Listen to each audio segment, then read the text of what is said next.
투박하지만 정직하다. 비평을 비평하는 남자 서영석.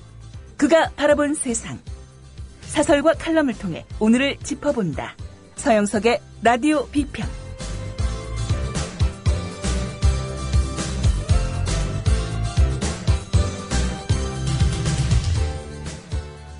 청취자 여러분 안녕하십니까, 서영석입니다. 철도 민영화를 저지하기 위해서 철도노조가 파업을 하고 있습니다. 우리나라는 참으로 남이 하면 불륜이고 자기 하면 로맨스라는 사고방식이 만연되어 있는데요. 자기 자신의 이익이 걸려 있으면 극한적인 투쟁 마다하지 않으면서도 다른 사람들이 투쟁하면 불편하다고 난립니다. 제가 프랑스라고 해서 꼭 좋은 나라라고 100% 볼 수는 없겠습니다만은 32여 년 전 프랑스를 갔을 때 철도 파업이 있었습니다. 잘 말 안 통하는 불어로 샬라샬라 하는 이야기였지만 파업에 대해서 불편하다든지 불만을 토로하는 사람은 찾아볼 수가 없었습니다. 그런 보도도 없었습니다. 그래서 물어봤습니다. 왜 그러는지.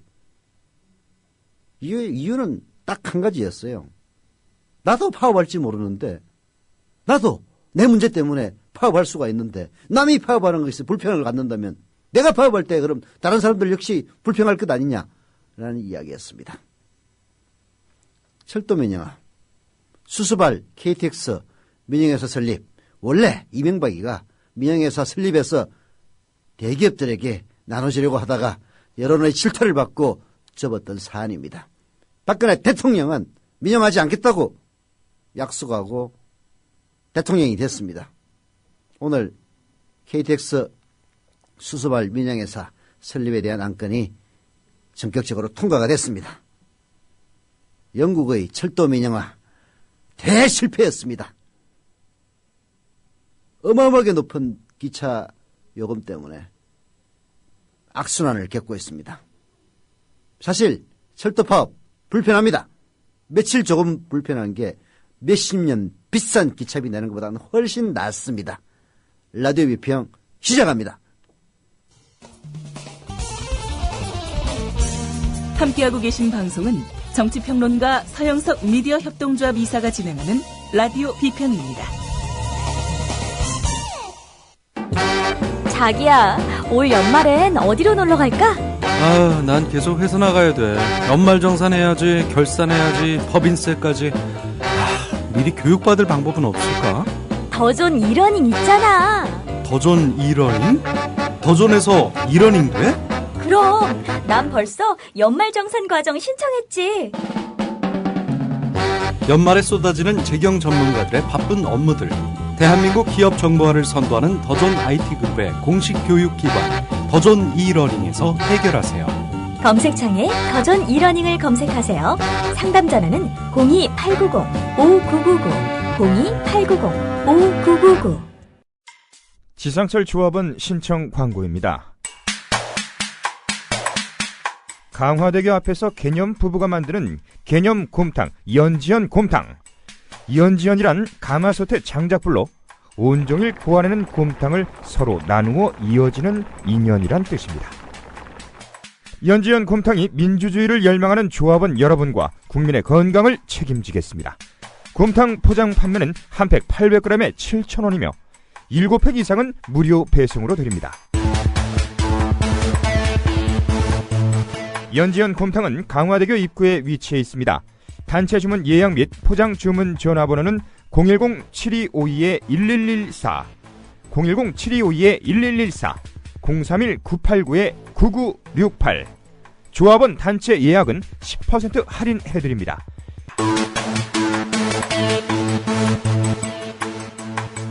포장 판매 금액의 10%는 국민TV 후원금으로 쓰입니다.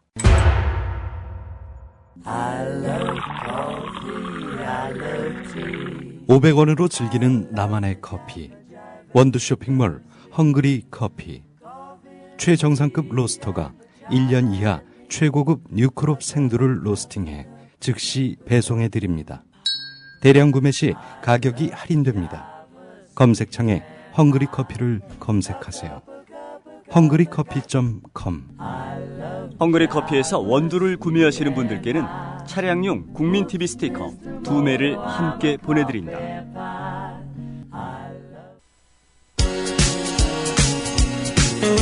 국민TV가 충청도 대전으로 달려가요.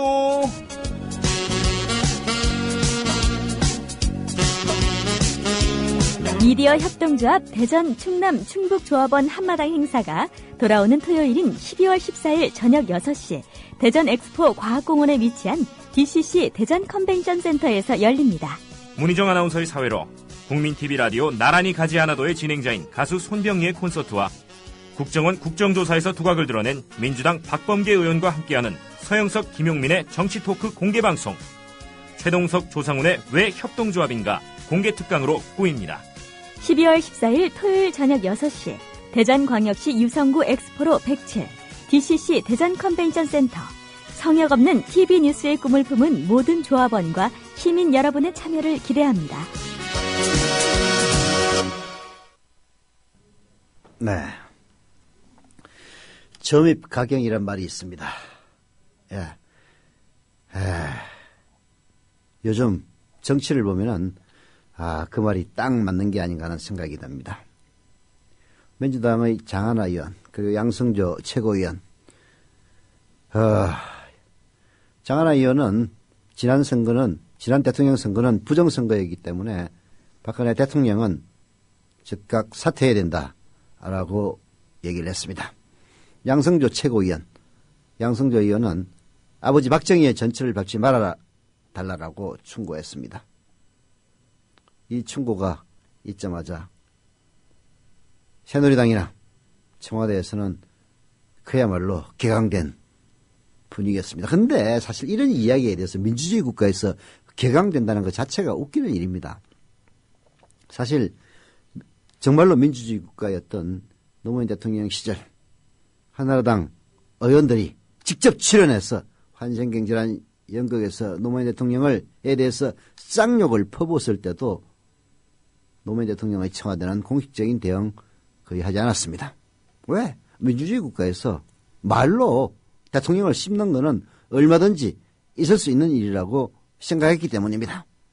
그런 불합리한 주장에 대해서도 대꾸를 하지 않았던 것이죠. 그러나 장하나 의원의 주장과 양승조 의원의 충고는 능히 할 만한 이야기입니다. 노무현 대통령이 부정선거를 했습니까? 노무현 대통령이 될 때 국정원이 선거에 개입해서 이해창을 떨어뜨리고 노무현을 당선시켰습니까? 아무런 일이 없었는데도 불구하고 대선에 불복했던 그 무리가 바로 한나라당이고 지금의 새누리당 아닙니까? 지금 장하나 의원은 전혀 빌미가 없는 것을 얘기하는 게 아닙니다. 국정원뿐만 아니고 군사이버사령부, 국가보훈처, 행정안전부, 안전행정부인가요? 이름도 헷갈립니다. 통계청, 기타 등등 동원할 수 있는 모든 관건을 동원해서 박근혜 대통령 만들었습니다. 이게 총체적인 부정선거가 아니면 뭐가 부정선거입니까? 이승만의 3.15 부정선거, 버금가는 부정선거입니다. 사이버 삐라를 수천만 장을 뿌렸습니다. 무엇보다도 국민의 세금을 받아서 월급을 받는 그런 공무원들이 야당 후보를 떨어뜨리고 여당 후보를 당선시키기 위해서 개입했다는 것 자체는 그 효과에 불문하고 능히 대통령 사퇴의 이유가 됩니다. 올바른 얘기를 했더니 그야말로 한자말로 지랄이라는 게 있습니다. 정말 그 말의 뜻에 그대로인 듯한 반응을 보이고 있습니다. 사실 그런 근거 없는 막말로 따지면은 오리지널이 바로 한나라당, 새누리당입니다. 새누리당 김무성 의원은 2003년 9월 3일 한나라당 당직자 회의에서 노무회의를 대통령으로 지금까지 인정하지 않고 있다. 이렇게 발언을 했습니다. 김무성은 이원총회 내내 노무현 대통령을 노무회의라고 지칭했습니다. 김무성이가 했던 발언은 술자리나 개인적인 자리에서 했던 말도 아닙니다. 한나라당 의원들이 모인 공식적인 당직자 회의에서 했던 이야기입니다. 사실 장하나 의원의 박근혜 사퇴 그리고 시민들의 대선 무효 주장에 대해서 청와대 이정현 홍보수석이 입에 거품을 문다는 것은 그야말로 도둑놈이 재발저린 계기입니다. 2012년 12월 19일 오전 대선이 채 끝나기도 전에 이정현 박근혜 캠프 공보단장은 기자 앞에서 무자비한 선거운동 하는 것 아니냐. 설령 문재인 후보가 당선되더라도 당선 무효 투쟁을 할 수밖에 없다. 이렇게 얘기한 적이 있습니다. 당시 이정현이가 왜 이런 얘기를 했습니까? 문재인 후보 명의의 선거운동 문자가 뿌려지고 있다. 그건 불법이다. 그랬기 때문에 했던 얘기입니다. 선거운동의 문자가 불법으로 뿌려진 게 더 중요한 위법입니까? 아니면은 국정원을 비롯한 국가기관의 대선 개입이 더 위법입니까? 이정현 입장에서라도 12월 19일 오전의 이정현 입장에서라도 박근혜 대통령 당선시킨 지난 12월 19일 작년 12월 19일 대선은 불법 무효이고 대통령이 물러나라 얼마든지 할 수 있는 이야기입니다. 네.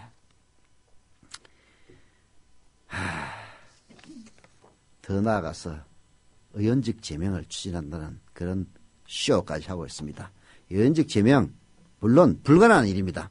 이석기 의원도 제명하려고 그렇게 애를 쓰다가 제명이 안 되니까 결국은 내란 업무를 뒤집어 씌운 것 아닙니까? 그런데 왜 이런 의원직 제명 추진 이런 이야기를 하겠습니까? 지금 국정원 개혁 그리고 부정선거에 대한 그리고 정규계의 박근혜 퇴진 요구에 대한 이런 여론을 잠재우기 위한 역공의 의미가 있습니다. 그야말로 방귀낀 놈이 썽을 내고 도둑놈이 몽둥이를 개는 저는 적반하장의 정치를 새누리당과 박근혜 대통령이 또다시 하려고 하는 겁니다. 한겨레신문이 오늘 사설로 의원직 제명 추진 대한민국은 지금 몇 시냐라고 묻고 있는데요. 정말 제가 묻고 싶은 이야기가 바로 그겁니다. 대한민국의 시계 지금 몇 시입니까? 선거 불복은 정치의 세계에서는 금기 언어다. 선거 결과에 승복하지 않는 것은 민주주의에 대한 정면 도전이요. 유권자에 대한 모독 행위로 간주된다. 국가정보원의 대선 개입 문제를 여권이 대선 불복 프레임으로 몰아가는 것이나 민주당이 수시로 대선 불복은 아니다라고 손사래를 치는 것도 이런 맥락에서다. 이런 상황에서 민주당 장하나 의원이 제기한 박근혜 대통령의 사퇴 후 재선거 발언은 선거와 민주주의에 대한 근본적 질문을 던져준다. 장 의원의 발언이 과연 바람직한 것인지를 두고는 여러 비판이 가능할 것이다. 종교인 등과 달리 현역 정치인으로서 발언에 좀 더 신중을 기해야 옳다는 지적도 나름 일리가 있어 보인다. 민주당의 공식 입장과 다른 발언으로 당을 궁지에 몰아넣고 여권에 역풍의 빌미를 제공한 것이 올바른 전략적 선택이었는지에 대한 의문 제기도 있을 수 있다. 네. 항상 지금 이 시점에 역풍의 빌미를 제공하는 것이 아니냐, 올바른 전략이냐 이런 질문들 합니다. 그러나 지금 박근혜 대통령 박근혜 씨나 새누리당에서는 어떻게 하면 판을 엎어버릴까 궁리하고 있는 그런 세력들입니다. 그래서 어떤 말 꼬투리를 잡으려고 해란이 되어 있는 상태예요. 그런 박근혜 대통령이나 그리고 새누리당 청와대를 앞에 두고 말을 조심하려면 말을 안 하는 게 낫습니다. 그냥 불법으로 당선된 부정으로 당선된 대통령도 인정하고 넘어가면 그만입니다. 거기에 대해서 문제제기를 하는 순간 이런 일들은 예정되어 있는 겁니다. 그래서 무슨 올바른 전략적 선택이냐 이따위 주장은 결국은 주동아리 닥치고 박근혜를 인정하라. 사실 인정하면 다 편합니다. 예, 그런 이야기에 다름 아닌 거죠. 그렇지만 장 의원이 지적한 대로 지난 대선이 국가기관이 총체적으로 개입한 부정선거였음을 부정할 사람은 그리 많지 않을 것이다. 그렇다면 부정선거가 명백한데도 그냥 결과에 승복하는 것이 민주주의 정신을 지키는 최선의 길인가? 게다가 관권 부정선거의 최대 수혜자는 국민에게 미안하다는 말 한마디 없는 상태다. 장 의원은 이 대목에서 새누리당은 물론 민주당에 대해서도 정면으로 물음표를 던진 것이다. 그렇습니다. 장하나 의원이 지적한 것은 바로 지난 대선이 국가기관이 총체적으로 개입한 부정선거였다는 그런 점에서 출발합니다. 새누리당은 그 점을 인정하지 않고 있는 거예요. 그 점을 인정할 수가 없는 겁니다. 그 점을 인정하는 순간 박근혜 대통령이 날아간다고 생각하고 있습니다. 사실 웃기는 이야기죠.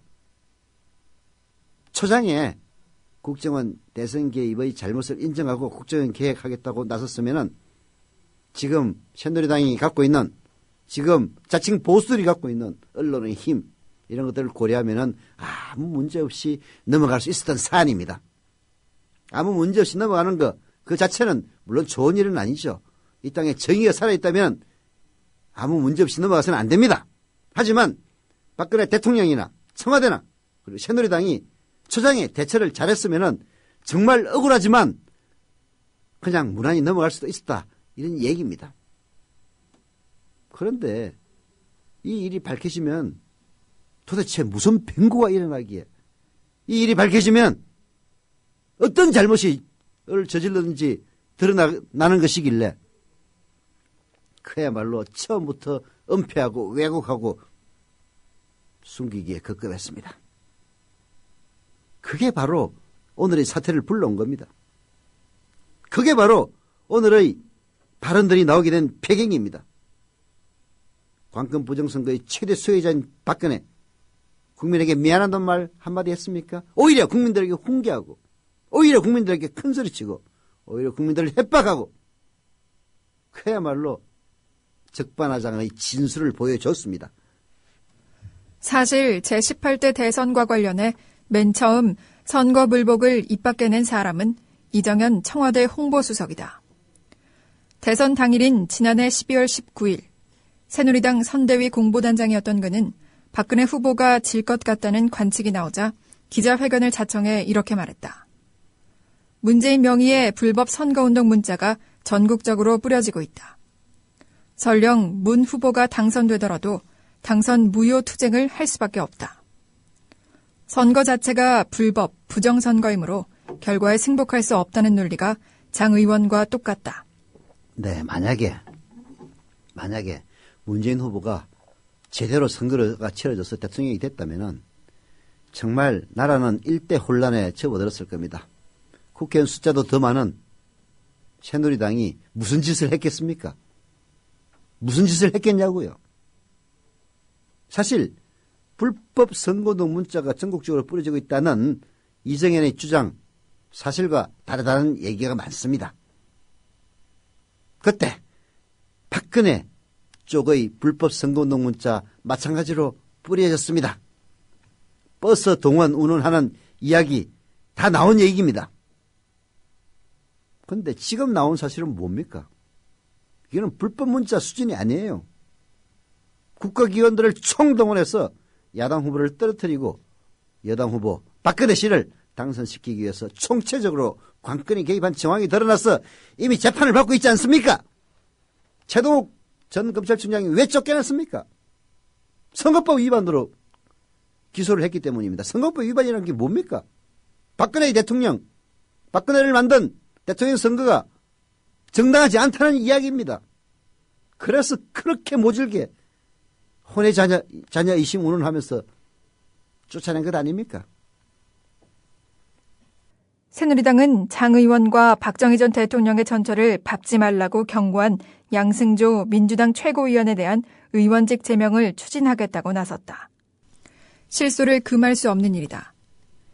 국회의원이 자신의 정치적 소신에 따라 대통령한테 쓴소리 좀 했다고 의원직 제명 칼을 빼앗은 것은 새누리당의 시대착오적 정신 상태를 잘 보여준다.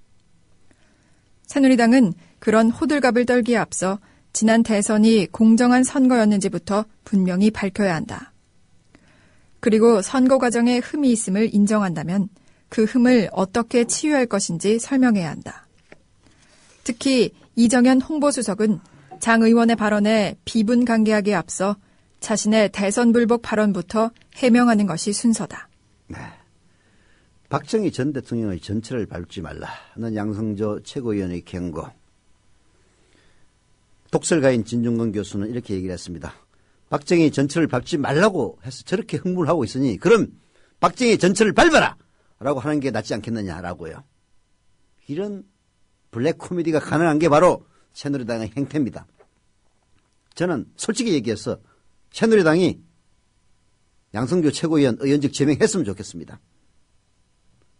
박정희가 김영삼 당시 야당 총재를 의원직 제명했습니다.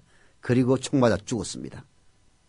예, 의원직 제명, 아무 죄 없는 오로지 권력자에 밑보였다는 이유 하나만으로 의원직 제명에 나선 그 정권의 종말이 어떤지 이미 우리 역사에 나와 있습니다.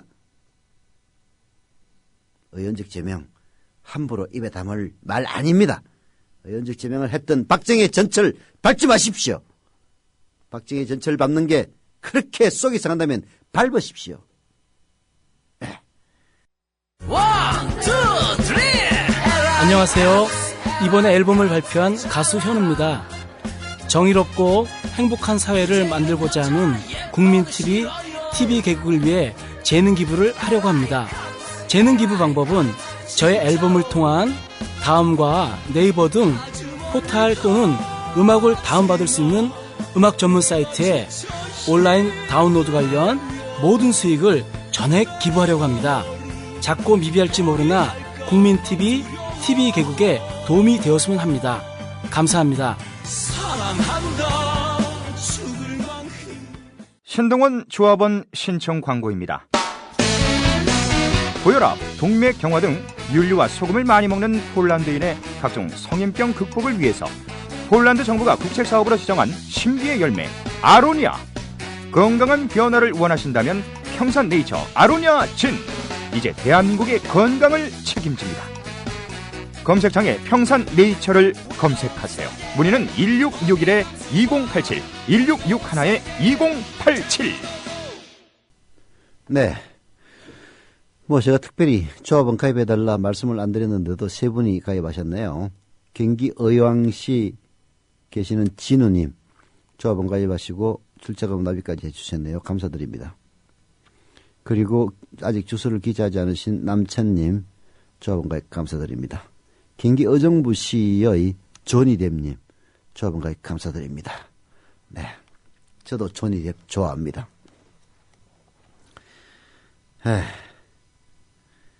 저강도 전쟁이란 말이 있습니다. 고강도 전쟁, 총과 칼과 대포, 비행기를 동원한 전쟁이 아니라 마쿠에서 스파이전을 벌이고 홍보전을 벌이고 하는 게 저강도 전쟁이죠. 박정희의 독재, 저강도 독재, 박정희의 독재, 박정희 유신, 고강도 독재였습니다. 지금 박근혜의 통치, 저강도 유신이라는 지적을 하는 분들도 계십니다.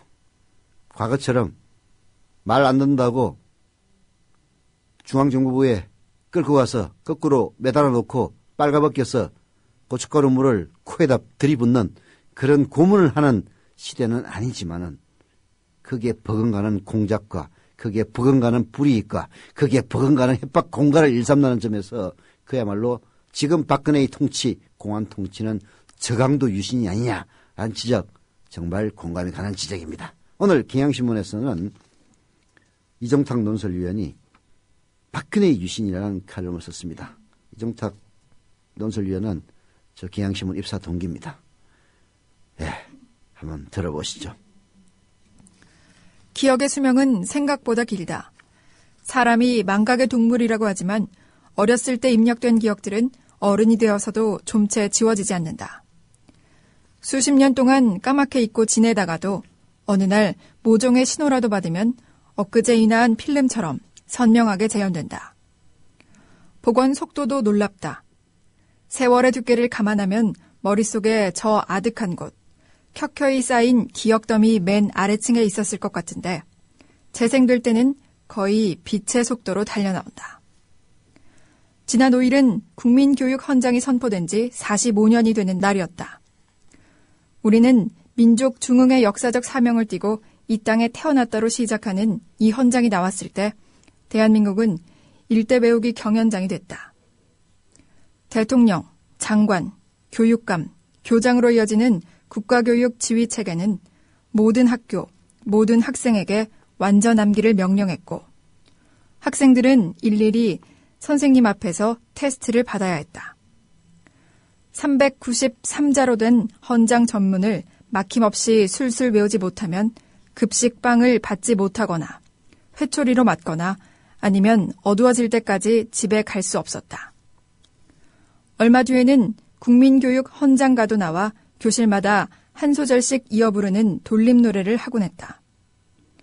당시 학교를 다닌 세대들은 그래서 이 헌장을 최소한 몇 단락씩은 45년이 지난 지금까지도 또렷이 기억한다. 네. 제가 초등학교, 그때는 국민학교라고 얘기했습니다. 6학년 때 국민교육 헌장이 나왔습니다. 그래서 저도 외웠습니다. 지금도 외우고 있습니다.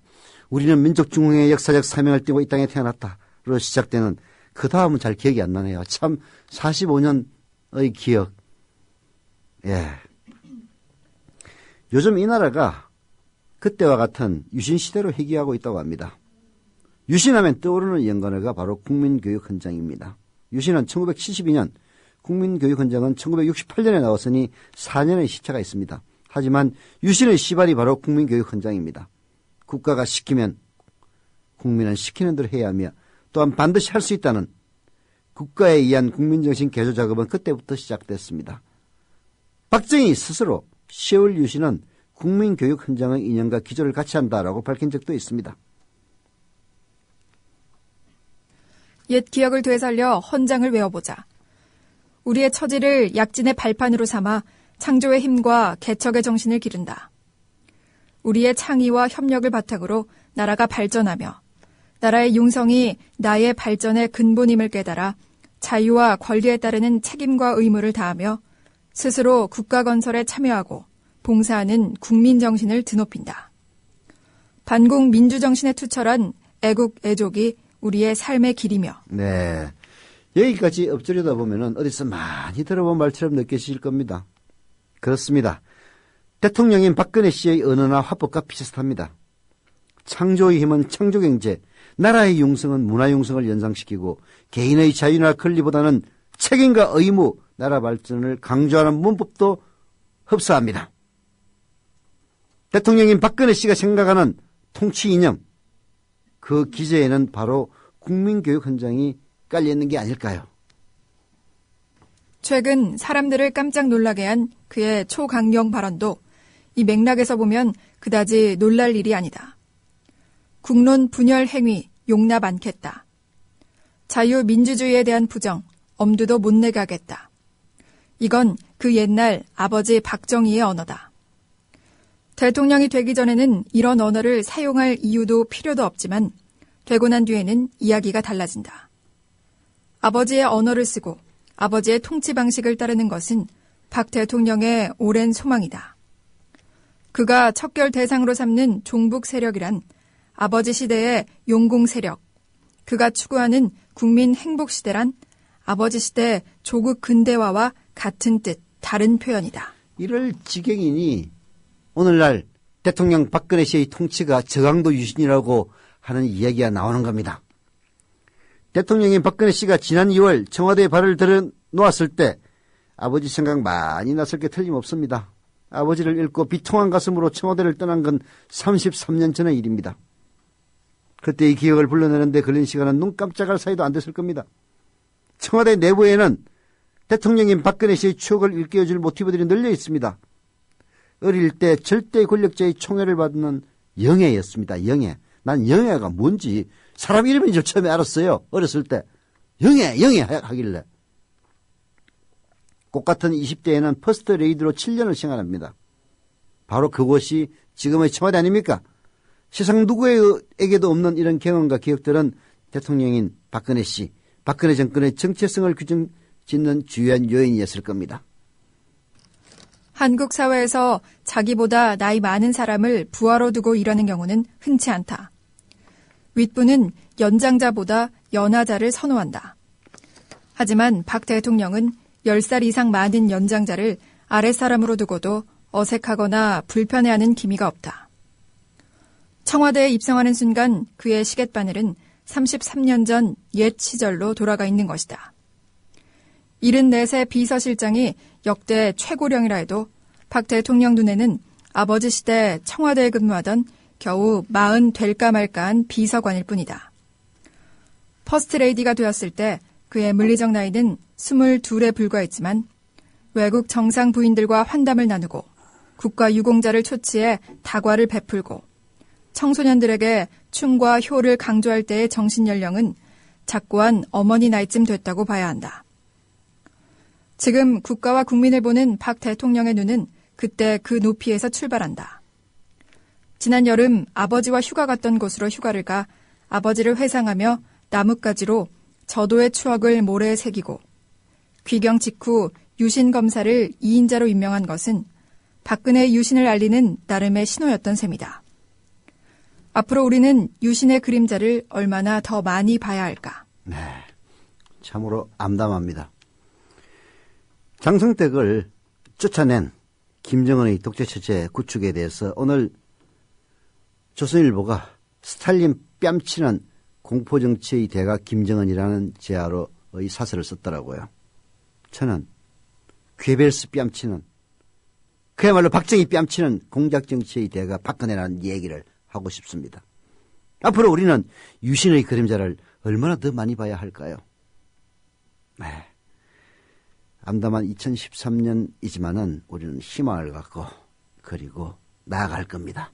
우리의 권리는 우리가 바로 우리 자신이 찾는 겁니다.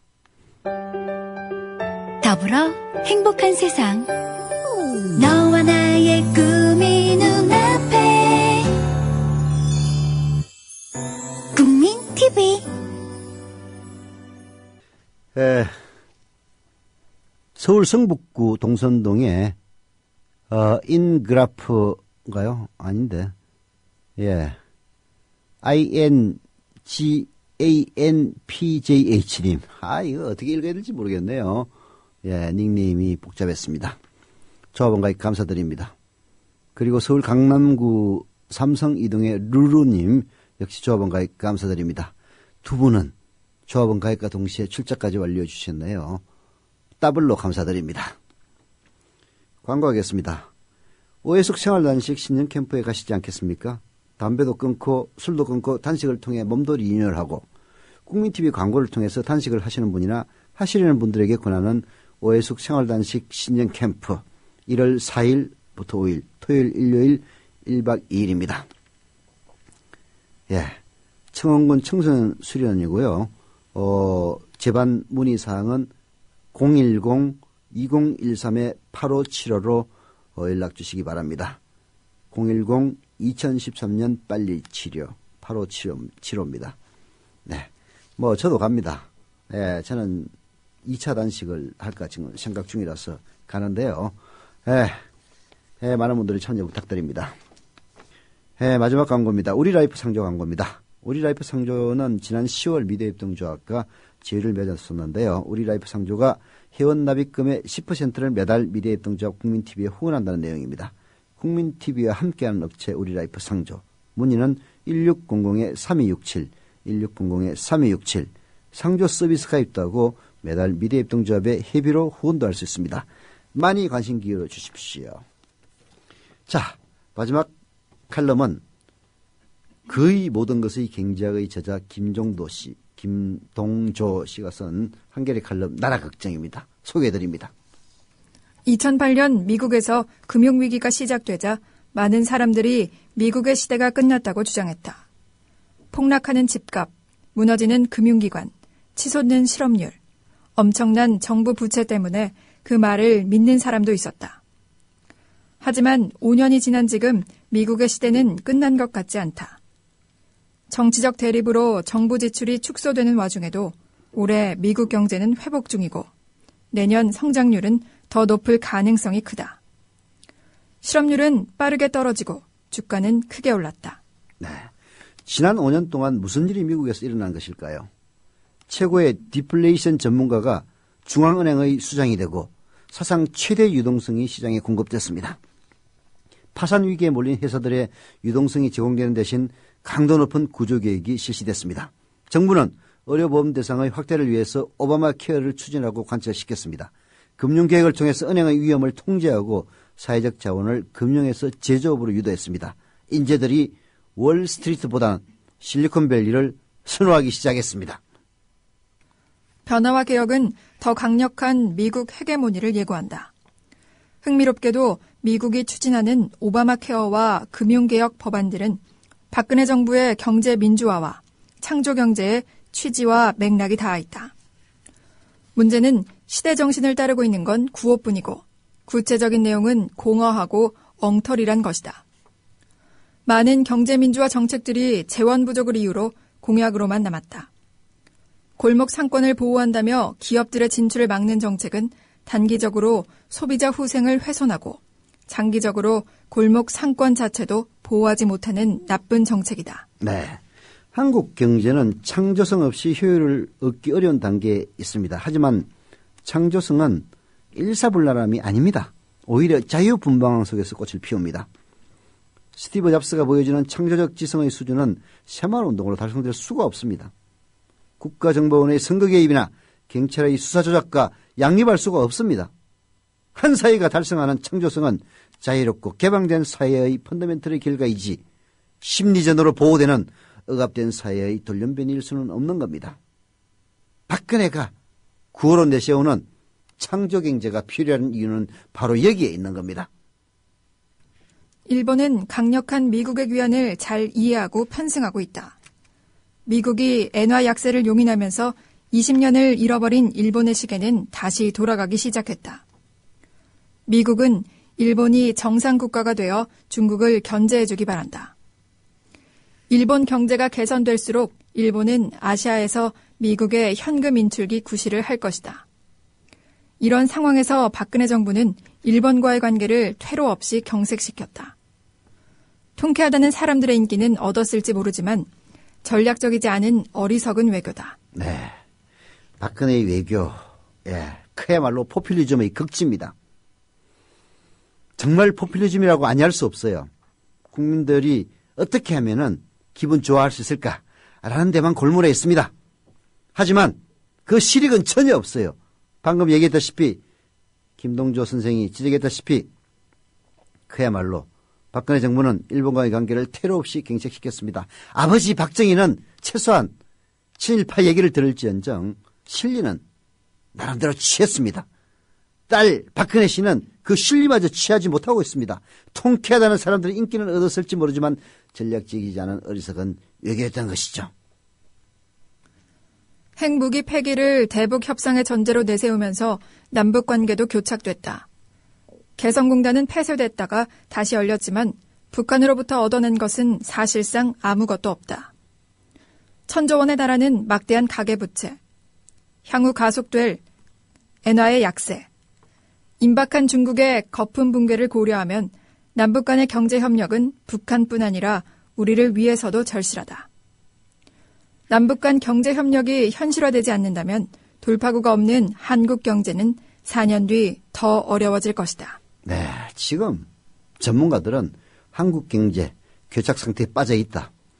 특히 재벌이 그야말로 모든 것을 독점하는 이 경제가 굴러가기에는 너무도 어렵다. 그래서 그 돌파구로 북한과의 교섭을 활성화해야 된다. 이런 얘기 누구나 다 합니다.